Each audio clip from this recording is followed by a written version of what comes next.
From Little League to the big leagues and everywhere in between. From one stage to another.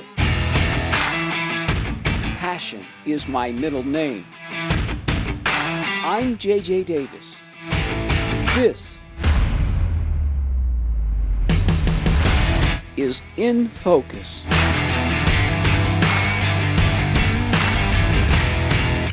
Now, I knew when I'd have this guest on that it would be just a crazy time. He's the man, not the myth, not the legend, but the man. Now, some have called him unofficially the mayor of the metro area. Well, he's been called a lot of things in his day. Joining me right now, very happily, is the Nebraska Broadcasters Association Hall of Famer, class of 2024, and the Omaha Sports Hall of Famer, Dave Webber. In the same month. Isn't that crazy? And you know why? Why? Because the state one saw I was going in the Omaha one, and the guy called me, Riemann Schneider? Yes. He called me and he says, "Hey, we're a little late on this, Dave. You've been retired for 12 years, 14 years, but we saw you going in the other one, and we had to get you." Well, speaking of late, I mean, you're semi-retired because you're, you're that old. What 82. What do you do when you're semi-retired? Semi stuff. Which is? Anything I do with semi. But you don't drive one. No. All right. Never did. In the beginning, did you grow up in Illinois, Evanston? Yeah. Yeah, you just told me that off camera. Born there, lived there until I was 18, went in the Air Force, and spent my whole life at Evanston. But your dad, tell me about your dad. Dad was a hard-working guy, came home from the war, was with Patton in the Battle of the Bulge. Right. Fought in Anzio in Italy. Third Army, and got wounded 4 or 5 times, all these awards, never mentioned anything about him. That generation, that's how it is. I was unable to get his war records because they burned in a fire in St. Louis. They had it at the VA down there. So what about you? What were you like as a kid? You know, the young Dave Webber. Did you always have the voice? And could you always sing? My Uncle Jack, my mom's brother, died in the Aleutians in the war. And they kept his guitar. It was an old Gibson.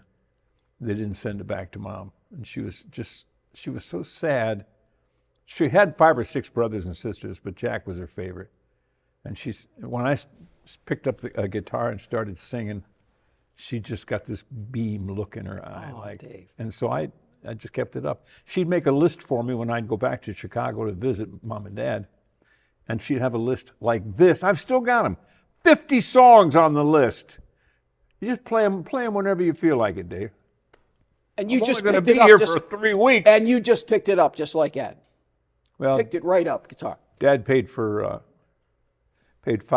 for 5 lessons. Oh my! $1 a lesson. Oh my gosh! And and I just picked it up and played. Yeah. Now your dad, in the Army, but you go Air Force. Well, I didn't want to be a machine gunner and be in a war.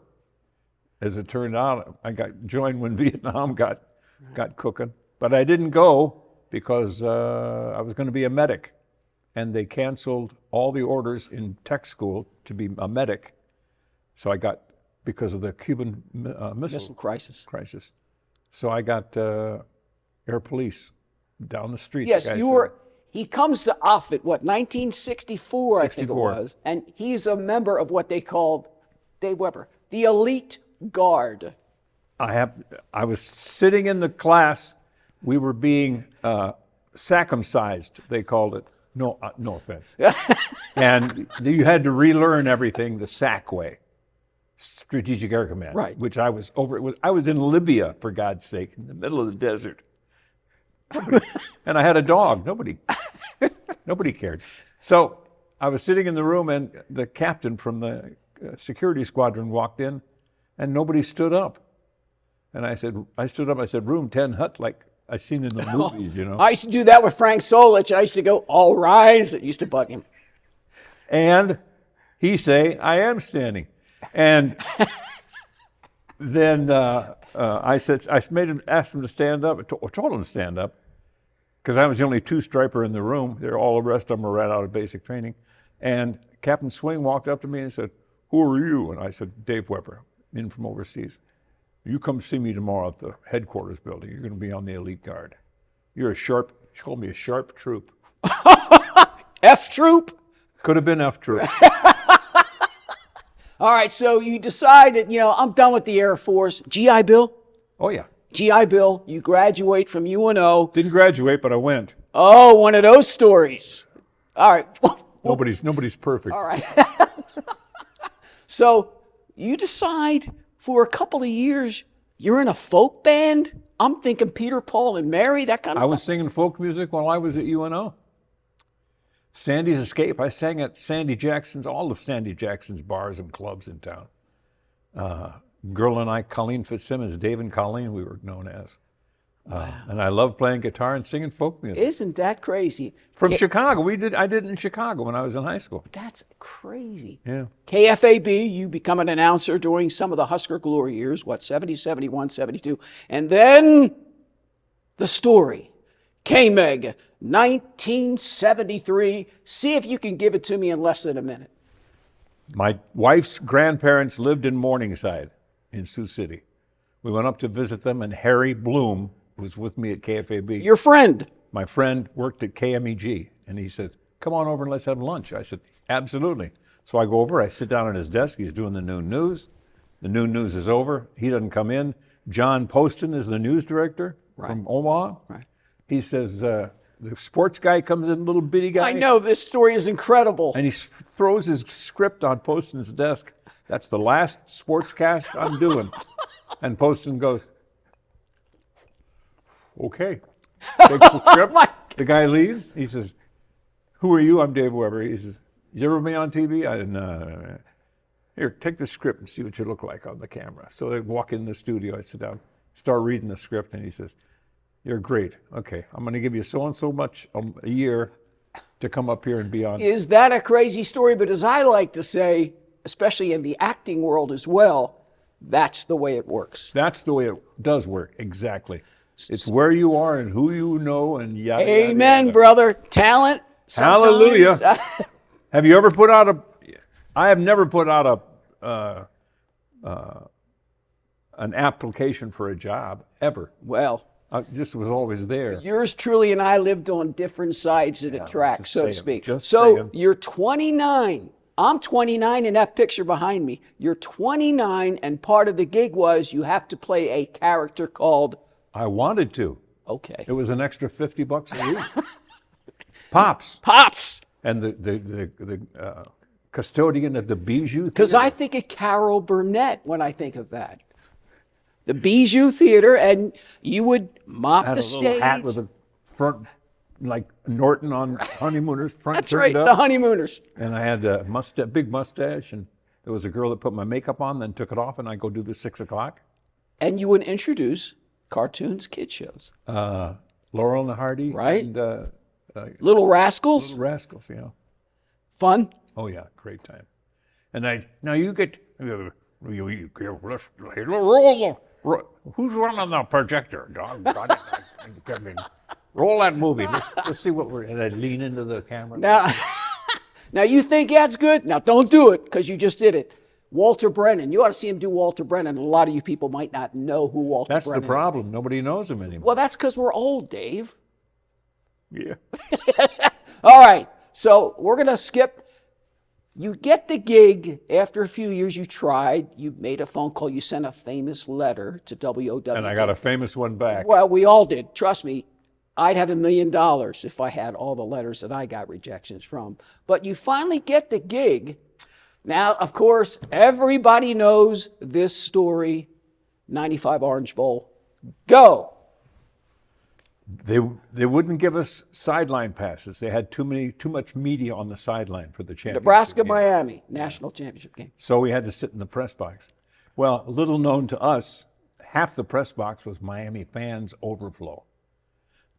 All the way down to the end of the press box was all Miami fans, and they were all just screaming and drunk through the whole game. And I'm sitting there, I'm just burning. But as you said, you were nervous. You couldn't sit. You were pacing back and forth. Oh, yeah. But finally, because you got some live hits at the end of the game, you go down with 7 minutes left to go. Huskers are losing. Some anonymous fan yells at you and says, "Will this team to victory?"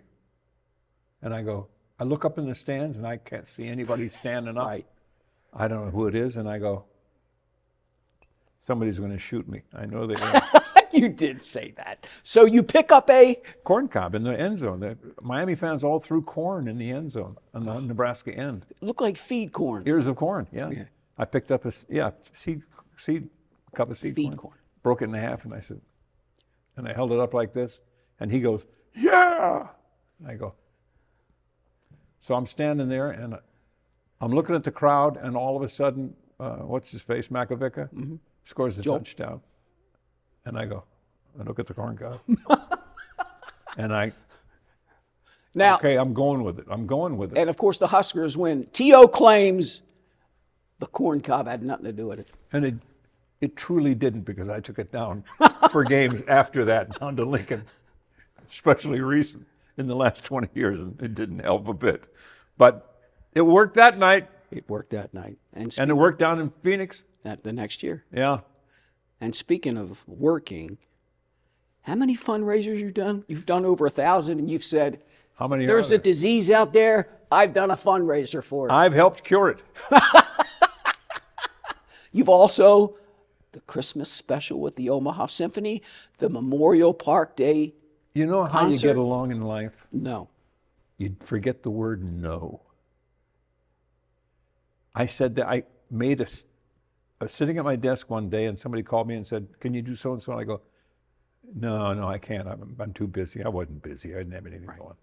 And I felt so bad. I called the person back, and I said, "I rearranged my schedule." A lie. And I'll be happy to do your. And from that day on, I never said no again. But as you've always said, what's the secret to Dave Webber's success? And you've always said, I want to treat people as I would like to be treated. How can you do anything else? We all know people. We've talked to them before we sat down in here. Right. Horrible people. If we had a chance to not be involved with them, we would not have been involved with them. It's the truth. Well, you know what I call it, Dave? The game. Sometimes in life, whether you like it or not, you don't sell your soul, but you got to play the game. Can't sell your soul, but you can needle and noodle a little bit. Which is what you like to do. If your mom or dad were here today, what would they say to you?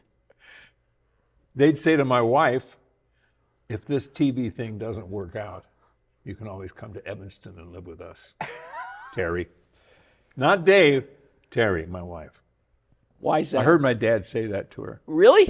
Because he was a regular working guy. He didn't, being on TV was the furthest thing in his mind. Yeah, but don't you think it was the furthest thing from your mind? No, I went down to a TV station in Chicago in fourth grade, I think. And they had a show called Welcome Travelers. And they'd have people come into town and they need money for something because they were broke. And the guy would hold something over the person's head, and the next person, and the next, and have three of them. Right. And the one that got the most applause got 15 or 20 bucks. And so I said, "Boy, that looks easy. I think I'd love to do that job." And the rest, as they say. And I won the contest. I won a, you know what? What do you think? I'm surprised? You know what the prize was? What? A ballpoint pen. Well, we don't have any prizes to give you here for coming on the show. Then. No, wait a minute. I want to thank Dave Webber with That's all my it? heart. That's it for coming on our show today. Part 2 tomorrow. Well, part 2 with an actor. I like to talk to actors as well because that's what I do. A guy who I respect very, very well, and he's not really loud and bombastic like me. Brendan Brown.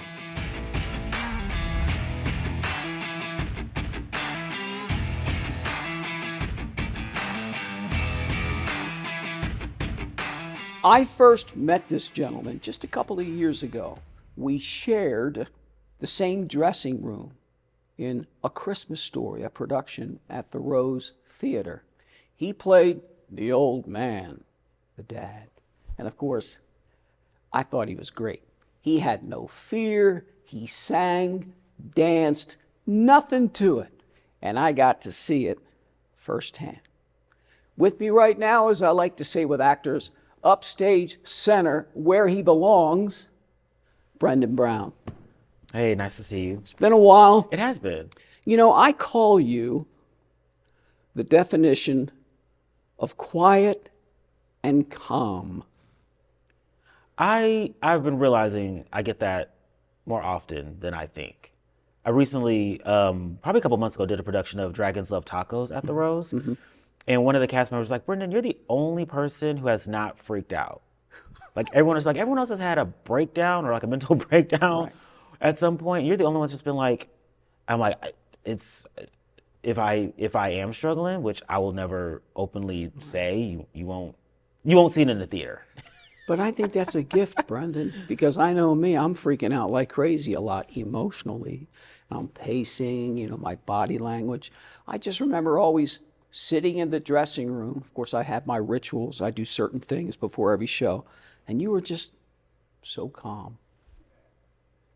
Yeah, I think with that show, because there were so many moving parts and pieces, and there were a lot of kids, I just wanted to make sure that, like, let me make sure that I'm centered and focused on what I need to do, and not really let the outside excess stuff get to me. Were you more like your mom or your dad growing up?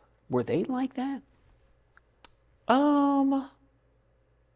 It depends. I think I'm a mix of both of them, but in the worst way.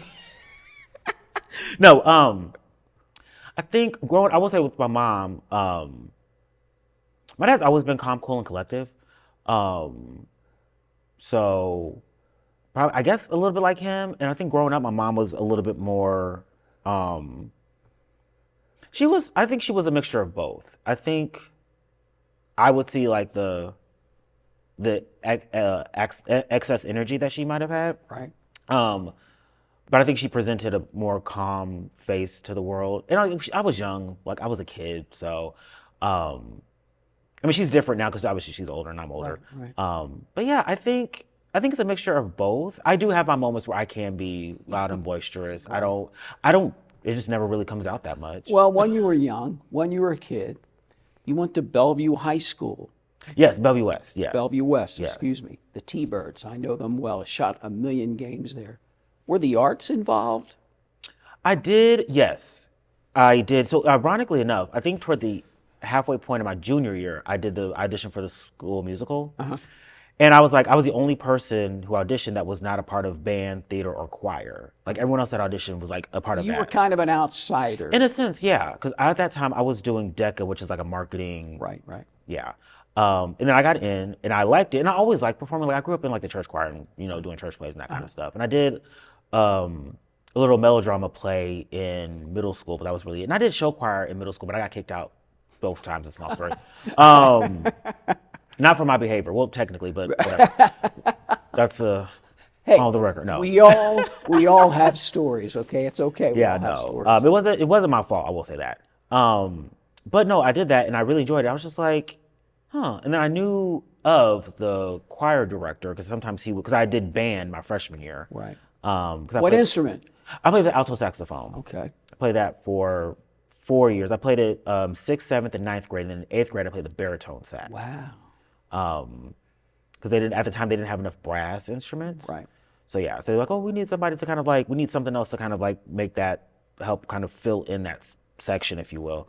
So I did that for a year. But anyway, so I did the choir, or did the musical, enjoyed it, and I talked to the choir director. He's like, you should audition for the choir and just see what happens. And I was like, okay, because we had like the mix, because I told him I was going to do like the mixed chorus, which is just like whatever. He's like, no, like I think I don't want to, not verbatim, but he said, I think you're a little bit more talented than just doing the mixed chorus. So I was like, okay. So he had me audition for the varsity choir, and I got in, and I was not expecting that. And then I went to the Pops concert, which is the concert that the show choir puts on. Right. And I was like, oh, maybe should I audition for that? And a friend of mine was like, yeah, you should audition for that. So I auditioned for show choir, and I was like, I don't know if I'm going to get it. And then I got it. And I was just like, oh. So my last year of high school, I was doing all the arts. But see, what I'm getting from you is what I got from you a couple of years ago. You have no fear. Guys that really want it, you know, I've always really wanted stuff. And then when I don't get them, it just hurts real bad. But you, it's okay. You just take your time. You'll do things. C'est la vie. No fear. Yeah. Yeah. I think there was a period where, I think that stems from, there was a period where I was auditioning for stuff in town and was getting parts, but not the parts that I wanted. Right. So I felt, initially I was like, oh, dang, like I really wanted that. But I was just like, well, I'm still doing it. Right. So it's like, It's not life and death. 'Cause Yeah. I know actors, I used to be that way. It's life and death. yeah. Yeah. And I think just, you know, where we live, like if this was, you know, New York or LA, where it's very competitive and it is kind of like life or death, I'm like, in the sense of like, okay, yeah. But even then I would just be like, See, and I love that attitude. So you graduate from Bellevue West 91, you go to UNO, you graduate 96, I think it was the Mavericks. And what was your goal getting out? Because you majored in? PR and advertising, actually. Right. Yeah. So what was your goal at that time? I think I was just trying to get a job. I don't know. I think looking back on it now, I don't regret going to college by any means, because some of my lifelong friends I still have, because I met them in college. I think I was just kind of going you have to go to, after high school, you have to go to college and graduate and get a job. So I was in the mindset of like, okay, let me just figure out what I can do with this. Because like I understood, you know, PR and advertising. And so I got a job at UNO, at my alma mater, working just a normal desk job, 9 to 5. Does it come easy to you? Does what come easy? Advertising, doing the job, school. I just get the sense from you that because you didn't sweat it, you just went with the flow. It comes maybe not as hard as it does or did to the rest of us. At the time, it didn't. I think now, because I have friends who are either going back to school to get their master's or like their professional degrees, or they're going back to school to finish their first degree. Right. And so I commend them, because I was telling some of them, I'm like, I feel like if I were to go back to school, I don't know how well I would do. And I don't think it's necessarily because of I would freak out or whatever, or have an anxiety attack or anything. I just think I graduated before. So I graduated in 2016, which was like 4 years before the pandemic. Right. And so I started to gauge things based on like before, after the pandemic. And so I feel like school has changed drastically since the pandemic, because that's during the pandemic. Obviously working at a university, I witnessed how learning changed. Right, because so. I'm sitting here and I think I said 91 and 96. You graduated 2011 and 2016. Yeah, I was just So I'm like, sitting there going, that's why he looked at me funny. I'm like, yeah, that wasn't right. He's not that old, right? I was gonna say, I'm like, I'm Yeah, not gonna, yeah. I was born in 92, but Yeah. I'm not, I'll just go with it. No, But no, so I feel like with how schooling has changed, if I try to go back, I just don't think so. Well, but I find that the older that you get, the harder it would be to go back to school. Yeah, I just think I'm becoming settled, not necessarily into like life itself, but more so just into who I am. Yeah. I'm like, I don't think higher, like a master's or anything beyond that is for me, and that's okay. Well, as far as I'm concerned, you're getting, and perhaps have to a certain degree, a master's in theater. You've done, what, 10 plus shows at the Playhouse? You've done shows at the Blue Barn. You're doing a show in the future. You've done shows at the Rose. Why? I really like performing. That's really what it was. My first show at the Playhouse was Hairspray, and I was back in 2012. It was their closing show. Wow. So it was sort of the end of my first year in college. And I was like, I'll just audition, whatever, to see what happens. And I enjoyed it, and I loved it. And then I took a break, not intentionally. It was just, I was just so busy with school. I was just like, I'm not really thinking about that. And then it was during the last year of my college career. And I was like, maybe I kind of want to, because I think I saw they were advertising for auditions for a show. Right. And I was like, oh, that'd be really dope if I could audition for that. I just don't have the time. And was lucky enough to, after I graduated, go back in and kind of pick up where I left off. I'm sitting here again and I'm thinking, do you feel like theater, the arts, has helped perchance? Bought you out a little bit? made you a little more accessible personality-wise? Oh, that's a good question. I'll say yes. I think it brought me out in the sense of I think when I first did Hairspray, I could see where I was when I like at the first rehearsal to where I was at the final performance, and those are two different people. Right. And I think at the time, because I was my first year in college, like I didn't really have a sense of identity because I was just like, But most of us are that way. Trust me. Most of us. And so I was just like, oh, whatever. And then I think once I got to do that, I'm like, okay, like starting to become more of who I think I might become in the future. I mean, I was also 19, so I wasn't gonna like have my life figured out at 19. But I think it allowed me to tap into more of who I am and become more comfortable. Not necessarily, comfortable with who I am. Not saying that I ever felt uncomfortable, but just being like, okay, like this is who I am. I'm sitting here and I'm thinking back to A Christmas Story, and we always had that big mirror, you remember? Yes. So when you look in the mirror, who do you see? I see somebody that has worked hard, Right.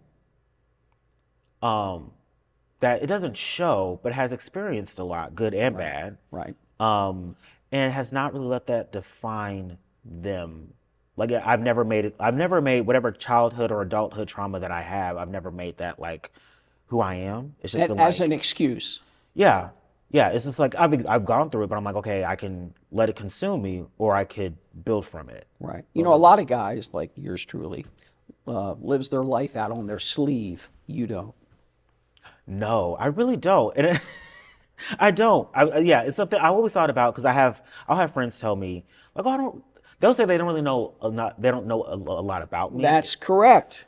And I never really thought about it that way. But then again, you don't go blabbing to everybody and have a big mouth like yours truly does. I do keep things Close to the vest. Very close to the vest. I think it's also just, I think for a while I was just a naturally guarded individual. I still am guarded. And I think a moment in college and a little bit by not early adult, but like early to mid 20s, I still had that. I was not had that, but I let it down a little bit, let that guard down. And then probably around my late 20s, early 30s, I was like, you know what, let me rebuild that. Cause like I think I needed to learn those lessons. We all did. And you never stop learning. I hate to give the old man cliche, but we never stop learning. Yeah. So how far have you come? I think I've come very far. I think I've come very, very far. I think the essence of me that has always stayed the same, I think has been my morals and my values and like my sarcasm, my sense of humor. I think those things have always stayed the same.